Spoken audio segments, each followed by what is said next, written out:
saya cukup merasa gembira ya, merasa senang karena saya diundang oleh teman-teman ya, disonding langsung oleh teman-teman HMI kepada saya untuk diminta membawa diskusi.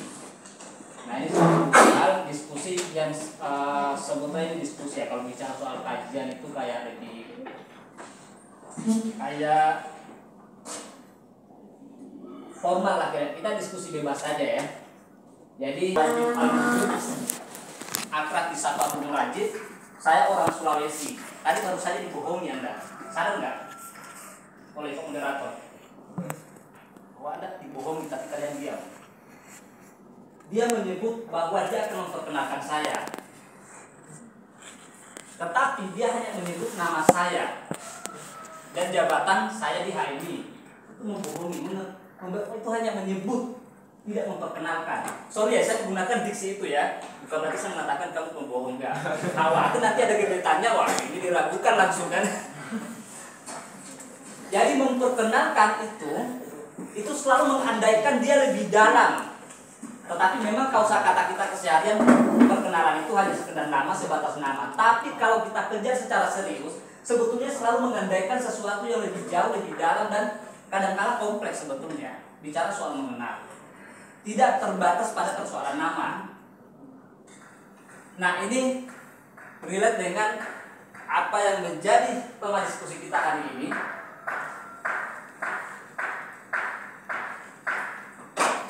Epistemologi, dari epistemologi ke resistensi, ya. Nah, sebetulnya ini diskusi bukan diskusi tematik atau bukan diskusi pemikiran ya, tetapi saya lebih menyebutnya sebagai diskusi reflektif atau refleksi. Jadi perenungan. Refleksi itu artinya perenungan. Ini teman-teman baru semua ya. Angkatan berapa? 24. Baru semua. Oke lah, perlahan-lahan kita ini ya. Sebentar aja saya akan memberikan prolog aja sebagai gambaran umum. Nanti selebihnya kita dialog. Diskusi kita kali ini hanya sebatas refleksi. Dia refleksi atas pentingnya apa yang dimaksud dengan epistemologi, ya kan? Atas pentingnya apa yang dimaksud dengan epistemologi, yang nanti sebagai konsekuensi lanjutannya ada resistensi yang bisa kita aktifkan. Oke?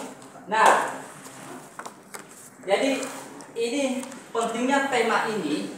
Saya sebetulnya pengen agar teman-teman itu di dalam pikirannya atau di dalam hatinya itu aktif yang namanya kuriositas. Setelah sadar akan pentingnya epistemologi. Kuriositas itu artinya keingintahuan. Nanti saya perlahan-lahan terjemahkan ya beberapa istilah yang mungkin akan saya sebutkan. Kuriositas itu keingintahuan. Jadi Anda akan mengejar. Ketika ada persoalan, Anda akan membongkar itu, mengkaji secara radikal. Itu mengandaikan ketika misalnya Anda sudah atau ada kesadaran epistemologis di dalam diri teman-teman. Oke. Misalnya saya akan lebih ke, nanti kita bicara ada 1-2 kasus mungkin yang bisa kita sebutkan sebagai dasar untuk menganalisis atau untuk melihat bahwa betapa pentingnya yang namanya epistemologi. Jadi tujuan dari tema ini atau tujuan dari diskusi ini pengen menanamkan kesadaran epistemologis di dalam parole teman-teman atau di dalam kesadaran teman-teman, ya kan? Agar ketika berhadapan dengan sesuatu atau menyikapi sesuatu selalu baik epistemologi, ya, selalu diandaikan bahwa karena kan begini, pernah dengar istilah epistemologi kan? Apa itu? Sederhana aja. Apa? Ada yang lain? Hah? Dari mana? Sederhana aja. Epistemologi itu teori pengetahuan. Ya, teori pengetahuan yang nanti akan mempersoalkan asal usul pengetahuan, dasar pengetahuan itu dianggap benar dan seterusnya. bisa baca nanti di bukunya Muqtada Mutahari dan lain-lain. Bicara secara teknis atau secara definitif tentang epistemologi. Tapi sederhana kita pegang, epistemologi adalah teori pengetahuan yang mengasumsikan nantinya ketika kita selesai di wilayah epistemologi, kita bisa tiba pada kebenaran. Setidak-tidaknya yang paling rasional di antara yang lain-lain. Yang kemudian nantinya kita bisa pertanggungjawabkan ketika kita harus mengambil keputusan, ketika menghadapi ketika menghadapi persoalan. Itu epistemologi. Jadi misalnya kalau ini kan pentingnya epistemologi dan epistemologi ke resistensi. Teman-teman semua, kita sebenarnya kalau teman-teman nanti akan dengan diskusi by internet atau by YouTube, by buku, misalnya baca buku. Era kita hari ini kan era globalisasi. Lapisan dunia hampir bisa dikatakan itu selapis daun bawang, atau bahkan lebih tipis dari itu, bahkan lebih transparan dari itu. Sehingga pertukaran budaya, pertukaran informasi itu sangat cepat bergerak. Setiap hari kita ditumpuk dengan berbagai informasi, iya kan? Tentu secara sadar kita harus mengatakan bahwa tidak semua informasi yang kita dapatkan per hari ini itu benar. Ya, karena apa? Di dalam kehidupan ini persaingan antar kepentingan ini sangat ketat. Makanya ada yang membahasakan, karena soal kepentingan itulah kemudian ada yang membahasakan atau menggambarkan dunia kita hari ini atau era kita hari ini masuk dalam suasana post-truth, pasca kebenaran. Apa yang terjadi? Orang tidak lagi bicara tentang kebenaran. Orang tidak lagi bicara tentang hal-hal yang sifatnya rasional, ya. Tetapi yang bekerja di dalam, kalau dalam istilah ilmiahnya, yang bekerja adalah apa sebutnya ya? Pembenaran metodis. Pembenaran itu kan, kalau metodologi itu kan pembenaran ya. Iya kan? Makanya kenapa diajarkan kalian ilmu metodologi itu, agar kalian bisa membenarkan apa yang Anda lakukan, penelitian dan seterusnya. Gaya berpikir metodis itu adalah gaya berpikir yang membenarkan. Pembenaran, bukan kebenaran atas dirinya sendiri. Gitu. Nah, dalam suasana post-truth ini, ya kan, yang berbagai informasi masuk, yang didasari dengan berbagai pertarungan kepentingan ekonomi, kepentingan politik dan seterusnya. Akhirnya orang tidak lagi bicara kebenaran, tetapi bicara baik kepentingannya, ini menguntungkan apa tidak. Sehingga kerap kali manipulasi atas berbagai sesuatu atau persoalan-persoalan itu terjadi, disuguhkan sekaligus di ruang publik. Sehingga klasifikasi antara kebenaran dan sebutlah kesalahan ya, kebenaran karena pada adanya mungkin kesalahan, atau yang benar dan yang kebenaran dan rekayasa, gitulah ya, rekayasa ya. Kebenaran dan rekayasa ini mengandaikan sesuatu yang dibuat-buat, tidak baik, tidak faktual atau dimanipulasi lah kira-kira. Nah, sehingga klasifikasi antara kebenaran dan rekayasa ini sangat sulit untuk dipisahkan. Dia bercampur aduk dalam satu tarikan nafas atau dalam satu pergerakan waktu. Apa yang terjadi akhirnya? Kita tidak bisa kita akhirnya bingung. Dan boleh jadi akhirnya kita tersusupi oleh hal-hal yang sebetulnya sifatnya salah atau ada agenda terselubung di dalamnya. Kita didobring apa?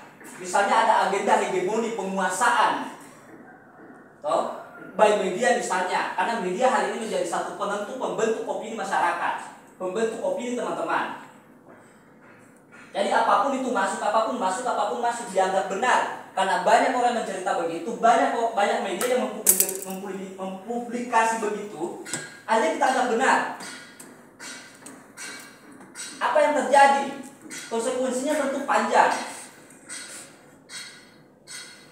Iya kan? Konsekuensinya tentu panjang. Makanya disinilah pentingnya basis epistemologi.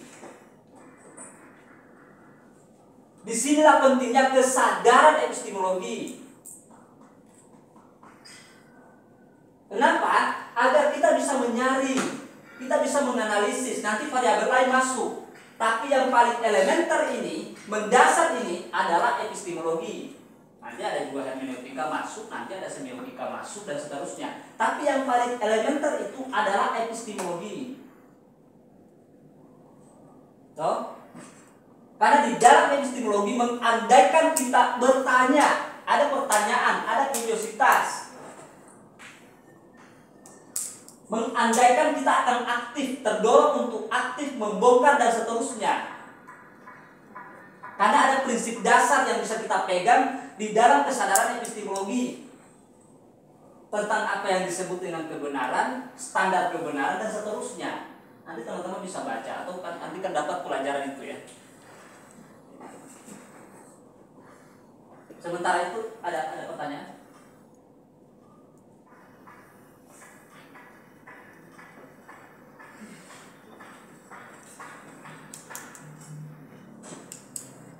Saya coba pakai contoh kasus. Hari ini misalnya lagi rame ya. Pertengkaran antara soal label halal haram. Ya.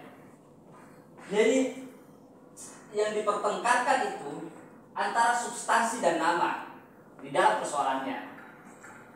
Antara substansi dan nama. Ada misalnya cabai setan dan seterusnya, tahu benjrok dan seterusnya. Ada yang menggunakan istilah wine dan seterusnya.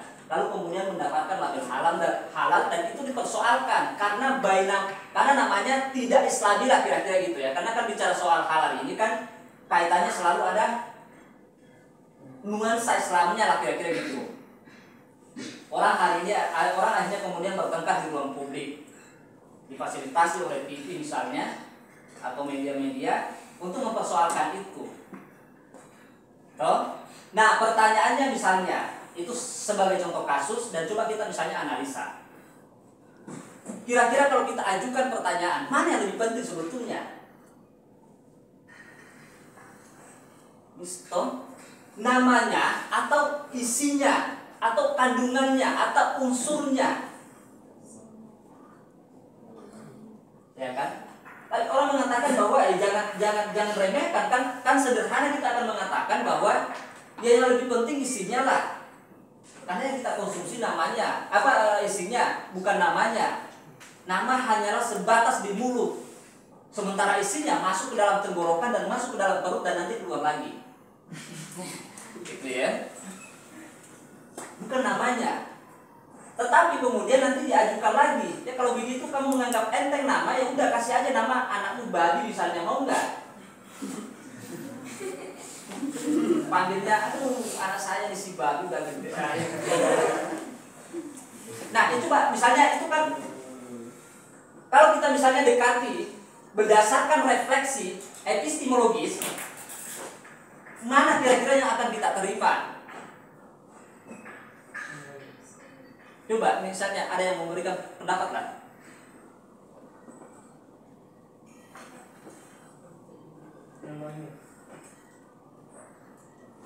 Coba. Pertanyaannya gimana? Jadi misalnya kalau kita dekati, mana yang akan kalau kita pilih ya? Iya kan? Mana yang akan kita pilih? Apakah by namanya misalnya, namanya kita harus persoalkan, atau ya udahlah itu hanyalah nama, yang penting isinya. Orang yang itu dipersoalkan. Itu orang jadi yang persoalkan orang ketiga. Suka mencari orang ketiga deklarasi. Namanya bang, Kenapa?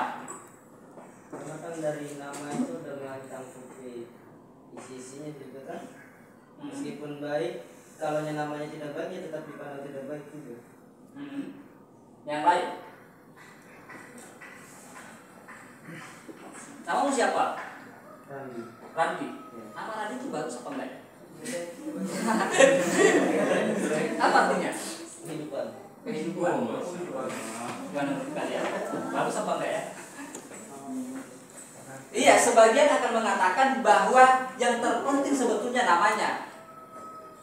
Tapi kalau kita dekati, kalau buat saya misalnya